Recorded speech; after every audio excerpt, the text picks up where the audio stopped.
ಇವತ್ತು AIUTUC ಕಾರ್ಮಿಕ ಸಂಘಟನೆಯಿಂದ ಪತ್ರಿಕಾಗೋಷ್ಠಿ ನಡೆಸುವಂಥ ಉದ್ದೇಶ ಏನಿದೆ ಅಂದರೆ ಕರ್ನಾಟಕ ರಾಜ್ಯ ಸರ್ಕಾರ ಈ ಕನಿಷ್ಠ ವೇತನ ಅಂದರೆ ಬೇರೆ ಬೇರೆ ಇಲಾಖೆಗಳಲ್ಲಿ ಗುತ್ತಿಗೆ ಆಧಾರಿತವಾಗಿ ಕೆಲಸ ಮಾಡುವಂಥ 34 ಇಲಾಖೆಗಳಲ್ಲಿ ಕೆಲಸ ಮಾಡುವಂಥ ನೌಕರರಿಗೆ ಮತ್ತು ಬೇರೆ ಬೇರೆ ಫ್ಯಾಕ್ಟ್ರಿಗಳಲ್ಲಿ ಕೆಲಸ ಮಾಡುವಂಥ ನೌಕರರಿಗೆ, ನಿಗಮ ಮಂಡಳಿಗಳಲ್ಲಿ ಕೆಲಸ ಮಾಡುವಂಥ ನೌಕರರಿಗೆ ಕನಿಷ್ಠ ವೇತನವನ್ನು ಹೆಚ್ಚಳ ಮಾಡಿತ್ತು.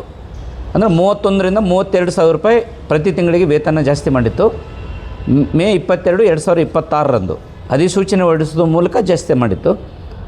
ಕಳೆದ 9 ವರ್ಷಗಳಿಂದ ಕರ್ನಾಟಕ ರಾಜ್ಯ ಸರ್ಕಾರ ಕನಿಷ್ಠ ವೇತನ ಜಾಸ್ತಿ ಮಾಡಿಲ್ಲ. ಕಳೆದ ಬಾರಿ 2016ರಲ್ಲಿ ಜಾಸ್ತಿ ಮಾಡಿದ್ದು ಬಿಟ್ಟರೆ ಇದೇ 2026 ಮೇಯಲ್ಲಿ ಜಾಸ್ತಿ ಮಾಡಿದರು. ಇದರ ವಿರುದ್ಧ ಸುದೀರ್ಘವಾದಂಥ ಕಾರ್ಮಿಕ ಸಂಘಟನೆಗಳು ನಾವು ಆಗ್ರಹಿಸ್ತಾ ಇದ್ದೇವೆ. ಯಾಕೆ ಬೆಲೆ ಏರಿಕೆ ಜಾಸ್ತಿ ಆಗ್ತಾಯಿದೆ, ಮನೆ ಬಾಡಿಗೆ ಜಾಸ್ತಿ ಆಗ್ತಾಯಿದೆ, ಎಲೆಕ್ಟ್ರಿಸಿಟಿ ಬಿಲ್ ಜಾಸ್ತಿ ಆಗ್ತದೆ, ತರಕಾರಿ ಬೆಲೆಗಳು, ದವಸ ಧಾನ್ಯಗಳ ಬೆಲೆಗಳು, ಫೀಸು, ಹಾಸ್ಪಿಟ್ಲ್ಗಳು ಇವೆಲ್ಲನೂ ಕೂಡ ಜಾಸ್ತಿ ಆಗ್ತದೆ. 15,000 ರೂಪಾಯಿ ಕನಿಷ್ಠ ಸದ್ಯಕ್ಕೆ 15,000 ರೂಪಾಯಿ ಕನಿಷ್ಠ ವೇತನ ಇದೆ. ಈ 15,000 ರೂಪಾಯಿ ಕನಿಷ್ಠ ವೇತನ ಯಾವುದಕ್ಕೂ ಸಾಕಾಗಲ್ಲ. ಕನಿಷ್ಠ 36,615 ರೂಪಾಯಿಗಳನ್ನು ಮಿನಿಮಮ್, ಅಂದರೆ 2 ಮಕ್ಕಳು, ತಂದೆ ತಾಯಿ ಮತ್ತು ಅತ್ತೆ ಮಾವ 6 ಜನ ಮಿನಿಮಮ್ ಕುಟುಂಬ ನಿರ್ವಹಣೆ ಮಾಡ್ಬೇಕಾದ್ರೆ 36,000 ರೂಪಾಯಿ 615 ರೂಪಾಯಿ ಬೇಕು. ಇದನ್ನು ಮಾಡಬೇಕು ಅಂತ ನಾವು ಸರ್ಕಾರ ಮಟ್ಟದಲ್ಲಿ ಆಗ್ರಹಿಸ್ತಾ ಇದ್ದೆವು, ಹೋರಾಟ ಮಾಡ್ತಾಯಿದ್ದೆವು. ಆದರೂ ಕೂಡ ಸರ್ಕಾರ ಕೋರ್ಟಿಗೆ ಹೋಯಿತು.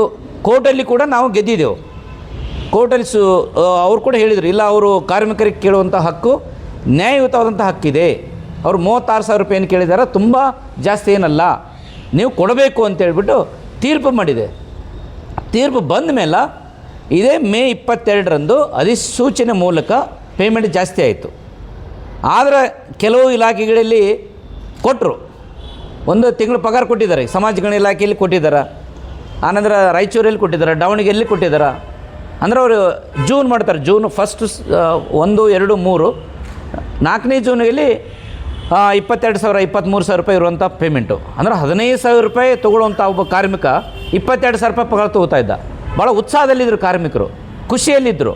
ಆದ್ರೆ ದಿಢೀರನೇ ನಮ್ಮ ಮುಖ್ಯಮಂತ್ರಿಗಳು ಏನು ಕಾರಣ ಕೊಡ್ತಾ ಇದ್ದಾರೆ ಅಂದರೆ, ಇಲ್ಲ ಸುತ್ತಮುತ್ತಿರುವಂಥ ರಾಜ್ಯಗಳಲ್ಲಿ ಜಾಸ್ತಿ ಇಲ್ಲ, ಆನಂತರ ಕಾರ್ಮಿಕರ ಪಗಾರ ಕನಿಷ್ಠ ವೇತನ ಜಾಸ್ತಿ ಮಾಡಿದ್ರೆ ಫ್ಯಾಕ್ಟ್ರಿಗಳು ದೂರ ಹೋಗ್ತಾರೆ, ಬೇರೆ ರಾಜ್ಯಕ್ಕೆ ಹೋಗ್ತಾರೆ, ಇಲ್ಲಿ ಯಾರೂ ಕೂಡ ಹಣ ಹೂಡಿಕೆ ಮಾಡೋಕ್ಕೆ ಬರೋಲ್ಲ, ಫ್ಯಾಕ್ಟ್ರಿ ಸ್ಟಾರ್ಟ್ ಮಾಡೋಕ್ಕೆ ಬರೋಲ್ಲ ಅಂತ ಅವರು ವಾದ ಮಾಡ್ತಾಯಿದ್ದಾರೆ. ಅದು ಅಪ್ಪಟ ಸುಳ್ಳು ವಾದ. ಯಾಕಂದರೆ ಬಹುತೇಕ ಫ್ಯಾಕ್ಟ್ರಿಗಳಲ್ಲಿ ಕನಿಷ್ಠ ವೇತನಕ್ಕಿಂತ ಜಾಸ್ತಿ ಪಗಾರ ಇದೆ. 36,000 ರೂಪಾಯಿ, 40,000 ರೂಪಾಯಿ, 50,000 ರೂಪಾಯಿ ತೊಗೊಂಡು ಕೆಲಸ ಮಾಡ್ತಾಯಿದ್ದಾರೆ ಫ್ಯಾಕ್ಟ್ರಿಯಲ್ಲಿದ್ದಾರೆ. ಕನಿಷ್ಠ ವೇತನಕ್ಕೋಸ್ಕರ ಬೇರೆ ರಾಜ್ಯಕ್ಕೆ ಹೋಗ್ತಾರೆ ಅನ್ನೋದು ಅದು ಅಪ್ಪಟ ಸುಳ್ಳು. ಇದು ನಾವು ಸರ್ಕಾರಕ್ಕೆ ಆಗ್ರಹಿಸ್ತಾ ಇದ್ದೇವೆ. ಆನಂತರ ಎಲ್ಲ MLAಗಳಿಗೆ ಕೂಡ ಪತ್ರ ಕೊಡುವಂಥ ಪಾತ್ರ ಮಾಡ್ತಾಯಿದ್ದೆವು. ಅಂದರೆ ಅಧಿವೇಶನದಲ್ಲಿ ಚರ್ಚೆ ಆಗಬೇಕು. ಯಾಕಂದರೆ ದುಡಿಯುವಂಥ ಕಾರ್ಮಿಕರು, ಯಾಕಂದ್ರೆ ಸಂಪತ್ತು ಸೃಷ್ಟಿ ಮಾಡ್ಬೇಕಾದ್ರೆ ಕಾರ್ಮಿಕರು ಭಾಳ ಮುಖ್ಯ. ಆನಂತರ ಬಹುತೇಕ ಇಲಾಖೆಗಳಲ್ಲಿ ಗುತ್ತಿಗೆ ಆಧಾರಿತ ನೌಕರರಿದ್ದಾರೆ. ಕಂಪ್ಯೂಟರ್ ಆಪರೇಟರ್ ಇದ್ದಾರೆ, ಜವಾನ್ ಅದಾರ, FDC, SDC ಇದ್ದಾರೆ. ಅವರು ಇಡೀ ಕುಟುಂಬ ನಿರ್ವಹಣೆ ಮಾಡ್ಬೇಕಾರೆ ಮಿನಿಮಮ್ ಇಷ್ಟು ಪಗಾರ ಬೇಕೇ ಬೇಕು, 36,000 ರೂಪಾಯಿ ಬೇಕೇ ಬೇಕು. ಇದನ್ನು ನಾವು ಆಗ್ರಹಿಸ್ತಾ ಇದ್ದೇವೆ. ನಾವು ಸರ್ಕಾರ ಮಟ್ಟದಲ್ಲಿ ಒತ್ತಡ ಮಾಡ್ತಾ ಇದ್ದೇವೆ. ನಾವು ಮೊನ್ನೆ ಕಳೆದ ತಿಂಗಳು ಪ್ರತಿಭಟನೆ ಮಾಡಿದ್ದು, 30ನೇ ತಾರೀಕಿಗೆ ನಾವು ಪ್ರತಿಭಟನೆ ಮಾಡಿದ್ದು ಬೆಂಗಳೂರಲ್ಲಿ ಫ್ರೀಡಮ್ ಪಾರ್ಕಲ್ಲಿ ಎಲ್ಲ ಕಾರ್ಮಿಕ ಸಂಘಟನೆಗಳು ಕೂಡ ನಾವು ಪ್ರತಿಭಟನೆ ಮಾಡಿದೆವು. ಮೇಯಲ್ಲಿ 22ರಂದು ಹೊರಡಿಸಿರ್ತಕ್ಕಂಥ ಆದೇಶವನ್ನು ಯಾಕೆ ಮರುಪರಿಶೀಲನೆಗೆ ಆಗ್ತಾಯಿದ್ದಾರೆ? ಮರುಪರಿಶೀಲನೆ ಮಾಡ್ತಾಯಿದ್ದಾರೆ. ಏನು ಮರುಪರಿಶೀಲನೆ ಮಾಡ್ತಾಯಿದ್ದಾರೆ? ಜಾಸ್ತಿ ಆಯಿತು. ನಾವು ಕೇಳ್ತಾ ಇದ್ದೆವು, ಶಾಸಕರಿಗೆ ಮತ್ತು ಮಿನಿಸ್ಟ್ರಿಗೆ, MP ಗಳಿಗೆ ಎಷ್ಟು ಪಗಾರ ಇದೆ? ಪ್ರತಿಯೊಂದು ಕೂಡ ಮನೆ ಬಾಡಿಗೆ ಜಾಸ್ತಿ ತೊಗೋತಾರೆ, ಫೋನ್ ಬಿಲ್ ತೊಗೋತಾರೆ, ತಮ್ಮ TIDA ತೊಗೋತಾರೆ, ಕೋಟಿಗಟ್ಟಲೆ ಖರ್ಚು ಮಾಡ್ತಾರೆ ಅಧಿವೇಶನದಲ್ಲಿ. ತಮ್ಮ ಪಗಾರ ಮಾತ್ರ ಜಾಸ್ತಿ ಮಾಡ್ತಾಯಿದ್ದಾರೆ. ಆದರೂ ದುಡಿಯುವಂಥ ಕಾರ್ಮಿಕರು ಒಂದು ಹೊಟ್ಟೆ ಗಂಜಿಗೆ ಇಲ್ಲ, ಮಕ್ಕಳಿಗೆ ಒಳ್ಳೆ ಬಟ್ಟೆ ಕೊಡಿಸ್ಲಿಕ್ಕಾಗ್ತಾಯಿಲ್ಲ.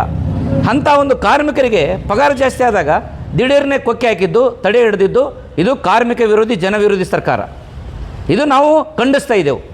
ಇದನ್ನೇ ಖಂಡಿಸಿ ಇದೇ ತಿಂಗಳು, ಮುಂದಿನ ತಿಂಗಳು ಸೆಪ್ಟೆಂಬರ್ 2ರಿಂದ ಫ್ರೀಡಮ್ ಪಾರ್ಕಲ್ಲಿ ಅಹೋರಾತ್ರಿ ನಾವು ಧರಣಿ ಮಾಡ್ತಾಯಿದ್ದೆವು. ಅಂದರೆ ಏರಿಸಿರ್ತಕ್ಕಂಥ ಹೆಚ್ಚಳ ಆಗಿರ್ತಕ್ಕಂಥ ಕನಿಷ್ಠ ವೇತನ ಕೊಡಲೇಬೇಕು. ಆನಂತರ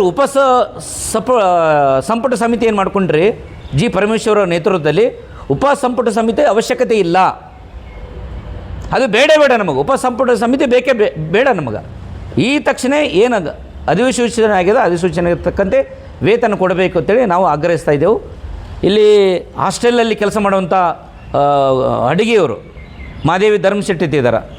ಈ ಕಡೆ ಬೌವಳ್ಳಿ ಕರ್ನಾಟಕ ರಾಜ್ಯ ಬೌವಳ್ಳಿ ಕುಡಿಯುವ ನೀರು ಸರಬರಾಜಲ್ಲಿ ಕೆಲಸ ಮಾಡುವಂಥ ವಾಟರ್ ಮ್ಯಾನ್ ಇದ್ದಾರೆ ಶಂಕರ್ ಅಂತೇಳಿ. ಇವರು ಈಗಾಗಲೇ ಒಂದು ತಿಂಗಳು ಪಗಾರ ತೊಗೊಂಡಿದ್ದಾರೆ. ಈಗ 22,000 ರೂಪಾಯಿ ತೊಗೊಂಡಿದ್ದಾರೆ. ನೆಕ್ಸ್ಟ್ ತಿಂಗಳು ಅವ್ರಿಗೆ ಕಟ್ಟಾಗಿದೆ ಪೇಮೆಂಟ್.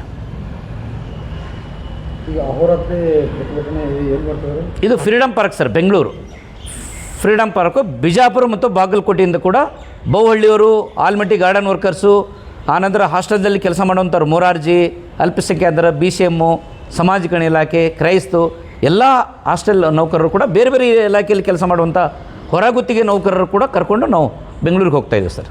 ಅಲ್ಲೇ ಅವ್ರ ಹತ್ರ ಧರಣಿ ಮಾಡ್ತಾಯಿದ್ದೇವೆ.